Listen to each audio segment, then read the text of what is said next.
एवं सम्मानित श्रोतागण, आप सभी को भी मेरी ओर से सुप्रभात, नमस्कार, प्रणाम एवं स्वागतम। आज के व्याख्यान प्रस्तुतिकरण में बीएससी भाग द्वितीय के समस्त विद्यार्थियों का आज की व्याख्यान प्रस्तुतिकरण में हार्दिक अभिनंदन। प्रिय विद्यार्थियों, आज जिस विषय पर हम अपना व्याख्यान प्रस्तुत करने जा रहे हैं उसका साम्य स्थिरांक केपी अथवा केसी का गिब्स मुक्त ऊर्जा डेल जी के मध्य संबंध स्थापित करना है। उक्त विषय को बीएससी भाग द्वितीय के प्रश्न पत्र तृतीय के भौतिक रसायन विषय से इकाई तृतीय से रासायनिक साम्य के रूप में चुना गया है। आज के व्याख्यान को आगे बढ़ाने से पहले प्रिय विद्यार्थियों, संक्षिप्त में विगत महत्वपूर्ण अभिग्रहितों, परिभाषाओं, वैज्ञानिक तार्किक अभिग्रहितों इत्यादियों का संक्षिप्त में मैं आज फिर से दोहरा देना चाहता हूं, जो आज के इस व्याख्यान से अपनी संबद्धता दर्शाते हैं। प्रिय विद्यार्थियों, आज का जो हमारा व्याख्यान है साम्य स्थिरांक केपीएम केसी का साम्य स्थिरांक एवं गिब्स मुक्त ऊर्जा डेल जी के मध्य संबंध स्थापित करना, एक तरह से इसको अन्य रूप में, चूंकि गिब्स मुक्त ऊर्जा को हमने इकाई द्वितीय में ऊष्मागतिक द्वितीय के रूप में गिब्स मुक्त ऊर्जा को एवं इससे जुड़ी हुई विभिन्न परिभाषाओं को विस्तार से हमने चर्चा की थी और इकाई तृतीय में साम्य स्थिरांक केपी एवं केसी के मध्य आवश्यक संबंध स्थापित किया था, इसको सुपरिभाषित किया था और दोनों के मध्य आवश्यक व्यंजक भी उत्पन्न किए थे। एक प्रकार से आज का विषय इकाई द्वितीय एवं इकाई तृतीय के मध्य पारस्परिक संबंध स्थापित करना है। अन्य शब्दों में इकाई द्वितीय ऊष्मागतिक द्वितीय, जिसका प्रमुख शीर्षक साम्य स्थिरांक केपी अथवा केसी, एवं आज का जो इकाई रासायनिक साम्य से लिया गया मुख्य विषय केपीएम केसी एवं इकाई द्वितीय ऊष्मागतिक द्वितीय से चुना गया गिब्स मुक्त ऊर्जा के मध्य पारस्परिक संबंध स्थापित करना है।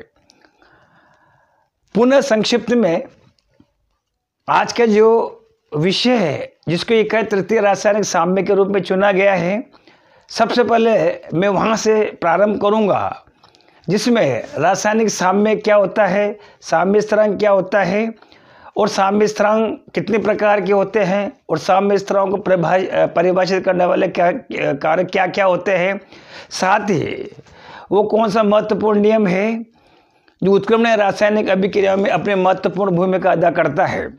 सबसे पहले संक्षिप्त में उन प्रमुख अभिग्रहितों, प्रमुख बिंदुओं पर प्रकाश डालना चाहूँगा जिसमें रासायनिक साम्य उत्क्रमणीय अभिक्रियाओं की वो स्थिति होती है जिसमें कोई भी अग्र अभिक्रिया का वेग पश्च अभिक्रिया के वेग के बराबर होता है, अथवा जिसमें क्रियाकारकों एवं क्रियाफलों की सांद्रताओं का समय के सापेक्ष परिवर्तन स्थिर होता है।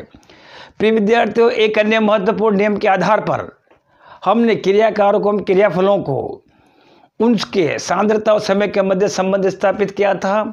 वो नियम द्रव्यानुपाती क्रिया का नियम था। सक्रिय द्रव्यमान का नियम भी इसको कहा जाता है, गुडबर्ग और वागे का नियम भी कहा जाता है, जिसके अनुसार किसी भी उत्क्रमणीय रासायनिक अभिक्रिया में रासायनिक अभिक्रिया का वे क्रियाकारी पदार्थों की सांद्रताओं के सक्रिय द्रव्यमान के अनुक्रमानुपाती होता है, जिसमें हमने साम्य स्थिरांक केसी को क्रियाफलों के सांद्रताओं अतः सक्रिय द्रव्यमान के गुणनफल उनकी घात को जब क्रियाकारकों की सांद्रताओं सक्रियताओं से गुणनफल किया जाता है अथवा विभाजित किया जाता है, तो ऐसी स्थिति में प्राप्त राशि हमारे पास में केसी कहलाती है।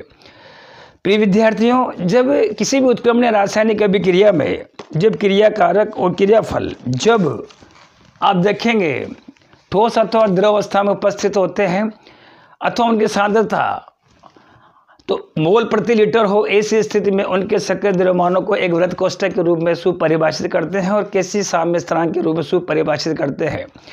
विगत व्याख्यानों में हमने ये भी सुपरिभाषित किया था कि यदि क्रियाकार किसी भी उत्क्रमणीय रासायनिक अभिक्रिया में यदि क्रियाकारक और क्रियाफल यदि आपस में गैसीय प्रावस्था के रूप में उपस्थित हो तो ऐसी अवस्था में आप देखेंगे ऐसी अभिक्रिया में, ऐसे रासायनिक अभिक्रियाओं में साम्य स्थिरांक को Kp के रूप में सुपरिभाषित किया जाता है। क्योंकि गैसों की सांद्रता को आंशिक दाब के रूप में सुपरिभाषित किया जाता है। बेसिक पार्ट प्रथम में आप सभी विद्यार्थियों ने गैसों के अणुगति सिद्धांत में एक महत्वपूर्ण अभिग्रहित ये भी था कि गैसों की सांद्रताओं को आंशिक दाब के रूप में परिभाषित किया जाता है जब एक से अधिक प्रकार की गैसें जब किसी भी तंत्र में सम्मिलित की जाती है अथवा मिलाई जाती है। ऐसी स्थिति में इकाई क्षेत्रफल पर आंतरिक सतह की ओर एक विशिष्ट गैस के द्वारा लगाया गया जो उसका बल जो है उसके दाब की घटना को सुपरिभाषित करता है। जब एक विशिष्ट गैस के द्वारा यह दाब परिकलित किया जाता है ऐसी स्थिति में यह दाब आंशिक दाब कहलाता है।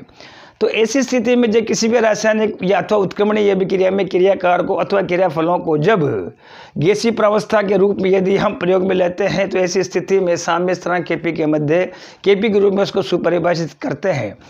विगत व्याख्यानों में हमने साम्य स्थिरांक Kp अथवा Kc को सुपरिभाषित करने वाले कारक भी पढ़े थे जो आज के इस विषय से संबंधता दर्शाते हैं।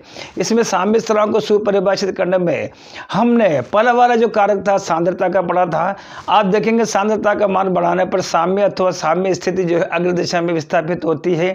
यदि क्रियाफल अथवा उत्पाद जब अत्यधिक सांद्रता में यदि क्रियाफल आप देखेंगे इसके सांद्रता हम यहाँ पर बढ़ाएंगे तो ऐसी स्थिति में आप देखेंगे साम्य अथवा साम्य स्थिति अग्र दिशा की ओर विस्थापित होगी। और यदि आप देखेंगे उत्पाद अथवा क्रियाफल यहाँ पर देखेंगे अत्यधिक अथवा आध्यक्ष की मात्रा में यदि हमें प्राप्त होता है ऐसी स्थिति में साम्य जो है पश्चिम दिशा में विस्थापित होता है।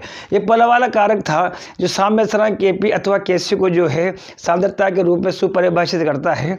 एक अन्य वाला कारक जो था इसमें उत्प्रेरक का था। प्रिय विद्यार्थियों उत्प्रेरक जो है उत्प्रेरक की उपस्थिति में जो है चूंकि अग्र अभिक्रिया और पश्च अभिक्रिया दोनों अग्र दिशा और पश्च अभिक्रिया को जो है आप देखेंगे उत्प्रेरक समान रूप से उत्प्रेरित करता है।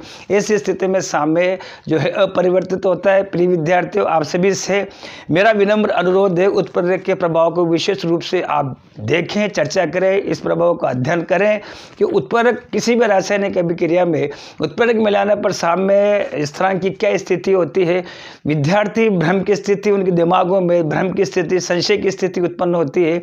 सामान्यतः जो है रासायनिक अभिक्रिया का वेग बढ़ता है उत्प्रेरक की उपस्थिति में। प्रिय विद्यार्थियों पश्च अभिक्रिया का वेग भी उसी अनुपात में बढ़ता है। अर्थात उत्प्रेरक का प्रमुख कार्य जो है रासायनिक अभिक्रिया चाहे वो अग्र दिशा में हो चाहे पश्चिम दिशा में हो समान रूप से जो है त्वरित करता है। ऐसी स्थिति में साम्य स्थिरांक Kp और Kc जो स्थिर होते हैं अपरिवर्तित होते हैं। यह बहुत ही महत्वपूर्ण जो है कारक था उत्प्रेरक का। एक अन्य जो कारक जो था हमारे पास में वो दाब का था। प्रिय विद्यार्थी साम्य स्थिरांक को सुपरिभाषित करने में हमने दाब के प्रभाव में हमने ये विगत व्याख्यानों में विस्तार से चर्चा की थी, मंथन किया था कि जब किसी भी उत्क्रमणीय रासायनिक अभिक्रिया में जब दाब का मान बढ़ाया जाता है ऐसी स्थिति में साम्य अथवा साम्य स्थिति उस दिशा की ओर स्थापित होती है, अग्रसित होती है जिधर अणुओं की संख्या कम होती है। डेल एन ऋणात्मक, डेल एन धनात्मक और डेल एन का मान जो होता है शून्य होता है। इन तीनों विशिष्ट स्थितियों में हमने यदि उत्पादों की संख्या का मान कम होता है ऐसी स्थिति में साम्य जो अग्र दिशा में जाएगा। यदि क्रियाकारकों की संख्या का मान जो है आप देखो उत्पादों की संख्या का मान जो होता है अधिक होता है तो ऐसी स्थिति में देखिए क्रिया साम्य तो साम्य स्थिरांक पश्चिम दिशा में जाएगा। यदि क्रियाकारक मोलों की संख्या का मान समान हो ऐसी स्थिति में साम्य परिवर्तित होगा। इसके एक अन्य महत्वपूर्ण जो कारक है अग्नि गैस का आने वाले विषय में व्याख्यानों में हम विस्तार से चर्चा करेंगे। फिलहाल इतना ही, तब तक के लिए पुनः आप सभी को कोटि कोटि धन्यवाद, आभार।